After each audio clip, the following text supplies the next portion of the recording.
En Tierra del Fuego hay un gigante del que todos hablan, pero pocos conocen su historia. La empresa Newsan es uno de los grandes dominadores del negocio de electrodomésticos y electrónica. Hace desde los televisores LG hasta los celulares Motorola y maneja muchas marcas muy conocidas como Noblex, Atma, Philco, Siam. Pero ¿cómo surgió esta compañía que factura más de 1.700 millones de dólares al año? ¿En qué momento se volvió un exportador de pescado y miel? Y además ahora también está en todos los supermercados del país. Así que prepárate porque acá vas a conocer todo sobre su origen, su fundador y cómo es que construyó este gran imperio desde Tierra del Fuego. Hola, mi nombre es Javier Ledesma y hoy quiero que hablemos de Newsan. ¡Vamos!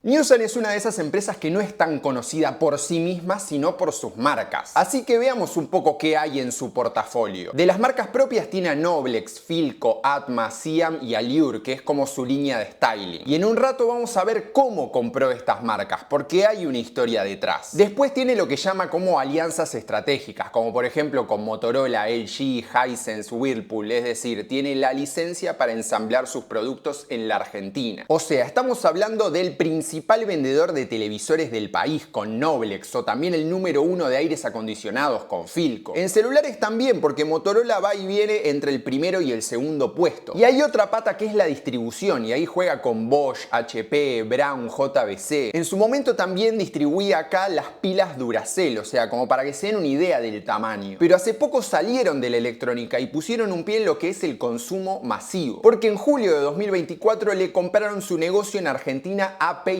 que es una gran multinacional, que incluye las marcas Gillette, Pantene, Pampers, Head & Shoulders y la fábrica en San Luis que produce pañales y toallitas. Hablando de unidades productivas, Newsan tiene varias en el país. En total son 5 plantas en Tierra del Fuego de las que salen televisores, celulares, aires acondicionados, además de las que maneja en Buenos Aires con la ex Siam en Avellaneda que produce heladeras y lavarropas, la de Campana que produce electrodomésticos chicos como por ejemplo microondas y un sitio en Lanús que ahora produce motos y también funciona como centro de distribución. Todo esto junto hizo que en 2023 Newsan facture unos 1.500 millones de dólares en ventas y 240 millones de dólares en exportaciones. Porque desde hace 10 años también armó todo un gran negocio de venta de alimentos al exterior y eso tiene una explicación. Pero detrás de este enorme imperio está el empresario Rubén Cherniachovsky, que junto a su familia maneja un 90% de las acciones de la compañía. Decir Cherniachovsky es decir régimen de Tierra del Fuego, porque apoyado en este programa de beneficios y exenciones impositivas se convirtió en uno de los empresarios más importantes de la isla y del país. Entre Newsan y Mirgor, cuyo accionista más conocido es Nicolás Caputo, concentran más de un 70% del mercado. Y a lo largo de los años el funcionamiento de este régimen y las personas que se beneficiaron con él también generó muchísimo debate. Pero antes de llegar a eso tenemos que ver cómo se construyó Newsan, que en verdad se dice Newsan, pero bueno, es muy difícil desaprender el idioma porque siempre le dije Newsan, así que vamos a ir variando entre Newsan y Newsan, así que es lo mismo. Porque si bien la empresa nació formalmente en 1991, hubo muchas cosas que pasaron antes. Así que si me permiten biselañeros, voy a decir lo que digo siempre y es que tenemos que empezar por el principio. Los abuelos paternos de Rubén llegaron al país desde Ucrania y se radicaron en Stroeder, que es un pueblito al sur de la provincia de Buenos Aires. Ahí Jorge Cherniachovsky arrancó con un almacén de ramos generales que después se convirtió en un mayorista y terminó en exportación e importación de alimentos. En cambio, su hijo Benjamín se dedicó durante más de 30 años a la odontología, hasta que a los 50 y pico decidió dejar esa profesión y dedicarse al mismo rubro del padre, que era el comercio de alimentos. En ese entorno se crió Rubén Cherniachovsky, nacido en 1948, nieto de Jorge e hijo de Benjamín. Desde chico cuenta que tenía alma de vendedor y, por ejemplo, vendía candados para la bicicleta que le fiaba a su abuelo. Y en la universidad pasó por varias carreras. Estudió un poquito de Derecho, un poquito de Psicología, hizo algo de Filosofía, pero ninguna la terminó. Mientras tanto, hacía algunos mangos vendiendo libros de puerta a puerta. También empezó a vender departamentos que construía la familia de un amigo suyo de la facultad. Hasta que a los 22 años, en 1970, decidió armar su propia empresa y el rubro era más que cantado. Entre Rubén, su padre y un socio pusieron $10.000 cada uno y crearon una importadora de alimentos alimentos, que traía desde nueces, palmitos, frutas deshidratadas. Pero ¿cómo es que un tipo pasa de importar palmitos a convertirse en el rey de los electrodomésticos? Bueno, fue así. Su tío Elías Cherniachovsky era ingeniero y tenía una fábrica de equipos de audio. En los 70 vio la oportunidad de traer tecnología con la apertura de las importaciones y le tiró a Rubén para hacerse socios. Entonces armaron una compañía y consiguieron la licencia para manejar Sansui, que era una marca japonesa de equipos de audio de alta fidelidad. Ese es el primer paso de Rubén Cherniachovsky en la industria electro, pero todavía no es el origen de Newsan. ¿Vieron? Ahí lo dije bien, ¿eh? Newsan. Porque sabemos cómo es la Argentina, que un día lo que es negocio, al otro día ya no corre más. En los 80 se fue cerrando la canilla de las importaciones, por lo que decidieron armar su propia fábrica. Y en 1987 inauguraron su planta en Río Grande, en Tierra del Fuego, para aprovechar los beneficios impositivos que la provincia le ofrecía a la industria. Así que antes de avanzar vamos a hacer un paréntesis. En mayo de 1972 se sancionó la ley 19.460, que creó el régimen especial, fiscal y aduanero de Tierra del Fuego y el subrégimen de promoción industrial. La idea del proyecto era darle beneficios impositivos a empresas para que se radiquen ahí y así aumentar la población y evitar una posible invasión de algún país limítrofe. Hablamos de exención de impuesto a las ganancias, exención de IVA para las compras, exención de aranceles de importación, menos impuestos internos. El régimen incluye varias industrias, pero la electrónica es la que más peso tiene por la guita que mueve. Entonces en esa época se instalaron ahí Philips, Kenya Sharp, Aurora Grundig y muchas más. Por las dudas igual quiero aclarar algo. Este no es un video sobre el régimen de Tierra del Fuego, no vamos a debatir si está bien, si está mal. Esta es la historia de Newsan, así que el foco va a estar puesto ahí. Pero pueden buscar en YouTube que hay un montón de videos contando y debatiendo sobre el régimen de Tierra del Fuego. Mientras tanto, volvamos a Rubén y su fábrica. Cuestión que en el 87 armó su planta en Río Grande, pero había un pequeñito problema. Su tío vio que había muchas empresas muy importantes que estaban haciendo lo mismo. Entonces lo agarró a su sobrino y le dijo: Rubencito, la verdad yo ya estoy grande y no tengo muchas ganas de fundirme, así que ¿qué te parece si lo dejamos acá? Esa fábrica nueva, sin estrenar, se la vendieron a Philips y Rubén se quedó con la sociedad, aunque la verdad era medio para liquidarla, no había mucho más que hacer. En ese tiempo Cherniachovsky también se metió en lo que es el negocio de desarrollo inmobiliario, en la inversión y construcción de edificios, de torres, hasta que alguien le propuso una idea. ¿Qué pasa si fabricamos acá los productos Sansui, pero en la planta de otra empresa? Así fue que volvió al negocio y como le iba bien, después de un tiempo decidió abrir su propio espacio en Ushuaia. Estamos hablando de los 90, una época muy marcada por las importaciones. Sin embargo, durante el gobierno de Menem hubo una protección con aranceles altos a lo que era la industria electrónica y la automotriz. El tema de Rubén Cher era que él laburaba con equipos de audio, que eran un nicho. Lo que necesitaba era meterse en el negocio posta, el negocio de verdad, el negocio masivo, que eran la tele y los aires. Y acordó una fusión con la subsidiaria local de la japonesa Sanyo, que estaba con más ganas de irse del país que de quedarse. En enero de 1991 se fusionaron Sansei S.A. de Cherniachovsky y Sanelco S.A. de Sanyo y conformaron Newsan S.A. Esta sociedad, que parecía que iba a durar un pedo, al final duró hasta 2015, cuando Sanyo se fue definitivamente. Ahora que ya conocemos cómo nació esta mega empresa, tenemos que ver cómo fue su gran crecimiento. Durante estos primeros años en los que Newsan crecía, muchas otras empresas del rubro se fueron fundiendo. Entre el 94 y el 96 quebraron Continental Fueguina, Aurora Grundig, Kenia. Mientras tanto, Newsan y Mirgor iban captando ese mercado que las otras dejaban. Y es llamativa esa diferencia, que unos se funden y los otros crecen, ¿no? Bueno, siempre se dijo que Cherniachovsky tenía muy buenos vínculos con el peronismo. Incluso él mismo contó que militó dentro del Partido Justicialista de joven. Y así como Nicolás Caputo tiene a Mauricio Macri, bueno, Rubén Cherniachovsky tiene una relación muy cercana con Daniel Osvaldo Scioli. Aparentemente viene de antes de la política y está relacionada con José, el papá de Daniel Scioli, que era el dueño de Casa Scioli, una cadena de electrodomésticos muy conocida en esa época. Así que en el 97, cuando Daniel Scioli entra en política con Menem, esa amistad se vuelve mucho más productiva, digamos. Porque al principio era diputado nada más, pero después vino vicepresidencia, gobierno de la provincia de Buenos Aires, embajada en Brasil. Carlos Pañi contó que Cherniachovsky era el principal recaudador de la campaña presidencial de Scioli en 2015, que juntaba empresarios para pedirles plata. Y cuando llegó a la embajada en Brasil, el Pichichi lo primero primero que hizo fue abrir en Brasil el mercado para los langostinos argentinos, que es uno de los grandes negocios alimenticios de Newsan. En fin, creo que ya se entendió el punto, así que volvamos a la historia. Porque esa crisis de la industria, Newsan la aprovechó para comerse a la competencia. No solo sacándoles mercados, sino también comprando marcas y fábricas. La primera gran operación fue en 1999, cuando le pagaron 30 millones de dólares a la familia Pla para comprarles Noblex, que también era dueño de Atma. ¿Cómo hizo para sacar 30 palos? Bueno, tenía el apoyo económico de Sancho, que le prestaba plata. Noblex había empezado con Nobleza Radio en 1935 de la mano de Armando Pla, y de las radios había pasado a televisores y otros productos. Pero venía de sobrevivir a 2 convocatorias de acreedores, así que la familia se cansó y decidió retirarse del negocio. Ellos en los 90 habían absorbido Atma, que había empezado en los años 20 fabricando tomacorrientes y receptores. Así que Newsan, cuando la compró, se llevó el combo completo. Atma se enfocaba más en electrodomésticos chicos, mientras que Noblex se convirtió en la marca de televisores. Seguro se acuerdan de todo el boom con la promo esa antes del Mundial de Rusia 2018, que después salieron todos los memes del gerente de Noblex, que se transformó en un libro y después en una película con Leonardo Sbaraglia. Después, en 2004, Newsan tomó la operación de Philco, que acá la manejaba el grupo Macri, en particular Jorge Blanco Villegas, que es el tío de Mauricio. Philco era otra que venía en problemas porque en 2003 había cerrado su fábrica en Ushuaia. Pero la compañía no solo se dedicó a comprar marcas, porque como ya vimos, con el kirchnerismo se dio mucha manija al consumo con las cuotas y también se profundizó el proteccionismo a todo el régimen de Tierra del Fuego. En 2009 el gobierno sacó un decreto que reducía a 6,5% la alícuota de impuestos internos que pagaban los productos electrónicos que salían de la isla. Newsan creció tanto en esa época que llegó a picos históricos de 2.600 millones de dólares de facturación. Pasaron de vender 500.000 televisores por año a más de 2 millones. Y empezó a expandirse con más plantas en Tierra del Fuego y en Buenos Aires también. En 2011 reinauguró la ex planta de Aurora Grundig en Ushuaia con una inversión de 65 millones de dólares. En ese tiempo también fue sumando licencias, como les conté, de Motorola, LG, JBC. Y en 2012 se quedó con la marca Siam y la fábrica que tenían en Avellaneda, aunque hay cierta polémica con lo que pasó acá. Recordemos, Siam nació en 1911 con Torcuato Di Tella para fabricar amasadoras de pan. Después creció con electrodomésticos, autos, motos. En los 70 entró en crisis, pasó el Estado, que la vendió en partes y la gran parte se la quedó Aurora Grundig, que después también quebró en los 90. El tema es que en 2006 la provincia de Buenos Aires le dio por ley el predio y la marca a una cooperativa de ex empleados para que la saquen adelante. Sin embargo, esa cooperativa quebró y por otra ley en 2012 se la dieron a Pilizar S.A., que es una sociedad de Newsan. La compañía se la quedó con el compromiso de invertir 30 millones de dólares y generar 600 puestos de trabajo para 2015. Pero la cooperativa dice que no solo no cumplieron, sino que además empezaron a despedir gente unos años después. Esta igual no es la única polémica en la que estuvo envuelta el grupo en estos años. La más conocida de todas es sobre lo que efectivamente pasa en las plantas de Tierra del Fuego. ¿Acaso se fabrica o se ensambla? Bueno, hay que decir que lo que Newsan hace es inserción automática y manual de componentes. Es decir, importan un kit en el que viene, por ejemplo, una placa y ellos con una máquina o a mano le insertan todas las cositas que van adentro. Si no quieren decirle fábrica, no hay problema, pero bueno, ensambladoras es una palabra muy larga para usar todo el video, así que yo le voy a decir fábrica. El tema es que se le reclama que a Argentina no le sobran dólares y ellos son un gran consumidor de verdes. Una nota de Clarín decía que en 2021 gastaron 1.260 millones de dólares en importaciones y eran el quinto del ranking a nivel país. Esas empresas gastan tanto en importar que incluso en 2014 se juntaron todas para comprar una mina de oro pensando en las exportaciones para generar dólares. Pero al final la vendieron 6 años después por mucha menos plata de la que habían gastado. No es la primera vez que al parecer todas las compañías de la isla se ponen de acuerdo, porque en 2017 se denunció una cartelización de los productores de netbooks para el programa Conectar Igualdad. Aparentemente iban todos juntos con un valor que tenía un sobreprecio de entre 120 y 140 dólares por unidad. En fin. El otro punto de debate es el costo que representa para la Argentina sostener este régimen de beneficios por los impuestos que no se cobran. Según un cálculo de la Fundación Fundar, el régimen tiene un costo fiscal de 1.070 millones de dólares. En cambio, Cherniakhovsky en 2017 decía que en verdad era de unos 200 millones de dólares porque la fórmula no tiene en cuenta los impuestos que sí pagan. hagan. Pero bueno, esto es un ella dijo, él dijo, yo dije, etc. Esto fue cambiando con los años porque, como dije, los Kirchner bajaron los aranceles. Pero Macri en 2017 lo que hizo fue arrancar con una reducción gradual de lo que pagaban los importadores por fuera de la isla. Y Chernyakhovsky entonces le dijo a Forbes, bueno, ahora tenemos que competir en un mercado menos protegido. Sin embargo, en 2021 Alberto Fernández derogó la medida de Macri y volvió todo para atrás. Aunque lo que hizo también fue crear algo que se llama el Fondo de Ampliación de la Matriz Productiva de la isla. Es como un fideicomiso que junta la plata del IVA que tendrían que pagar estas empresas y arma como un gran pozo. Esa guita se reparte el 60% para proyectos de la provincia y el 40% para proyectos de estas propias empresas. Dice Esteban Rafael en Cenital que Newsan con esa plata quiere crear una empresa de alimentos y catering pensada para la industria de cruceros. Y esto muestra también un poco la capacidad que ha tenido Newsan en los años para gambetear los obstáculos, para adaptarse. Por ejemplo, en 2012, cuando se les complicó la importación de pequeños electrodomésticos ya terminados, abrieron esa fábrica en Campana para producirlos ahí. En esa misma planta en 2018, durante el boom de las energías renovables, lo que hicieron fue reconvertirla para producir turbinas para molinos eólicos. Aunque el giro más interesante fue en 2012, cuando se convirtió en una alimenticia por culpa de Guillermo Moreno. Por si no saben la historia, les cuento más o menos cómo fue. Moreno, en ese momento secretario de Comercio de Interior, les dijo: si no exportan acá, no les aprobamos ninguna importación. O sea, si me piden dólares, ustedes van a tener que generar dólares también. Y Chernyakhovsky decía que muchas empresas hacían trampa comprándole las facturas de exportación a otras empresas y haciéndolas pasar como propias. Por el contrario, él decidió crear un nuevo negocio que hoy le genera más de 200 millones de dólares. Arrancó comprando pescado y exportándolo, después sumó barcos, procesadoras. Ahora Newsan Foods envía a más de 40 países desde merluza, langostinos, miel, harina de maní, pasas de uva. No es dueño de esos campos, sino que invierte en los productores y después les compra la producción para exportarla. Entonces esto arrancó por necesidad y se terminó convirtiendo en un gran negocio. En 2021 anunciaron una inversión de 200 millones de pesos para producir mejillones en el canal de Beagle. Aunque también todo esto lo enfrentó con los ecologistas. Porque en 2021 Tierra del Fuego prohibió la producción de salmones y eso es algo que Rubén Cher quiere destrabar para generar más dólares de exportaciones. Después de todo este recorrido nos damos cuenta del tamaño y la relevancia que tiene Newsan a nivel nacional. Una empresa gigante que mueve millones y tiene un gran poder de lobby, no solo en Tierra del Fuego. Y si sumás los vínculos políticos de Nicolás Caputo y de Rubén Chernyakhovsky, bueno, pasan cosas como las que contó el senador Pablo Blanco de Tierra del Fuego. Me llamaron representantes de las empresas que están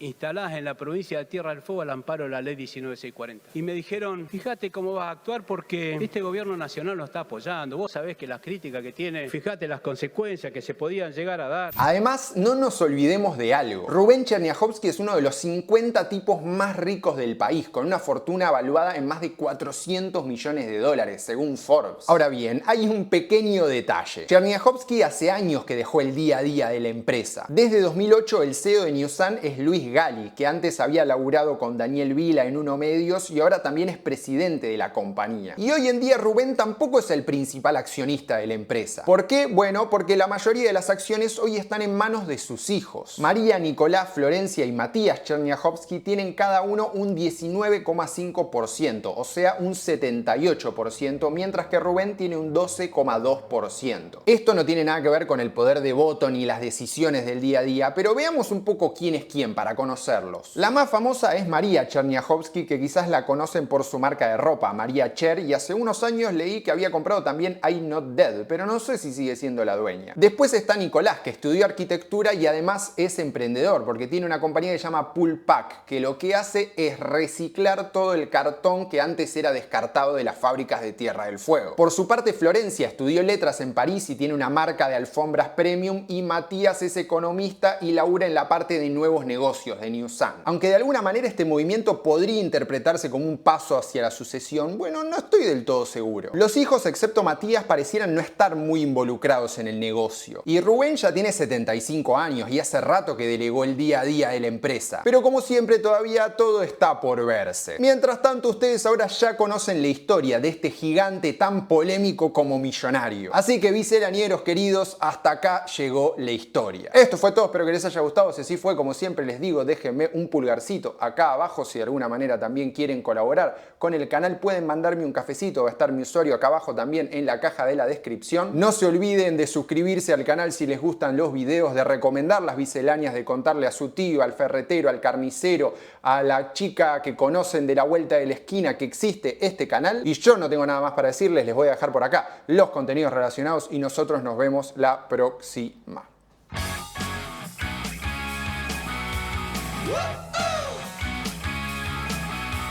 Whoa!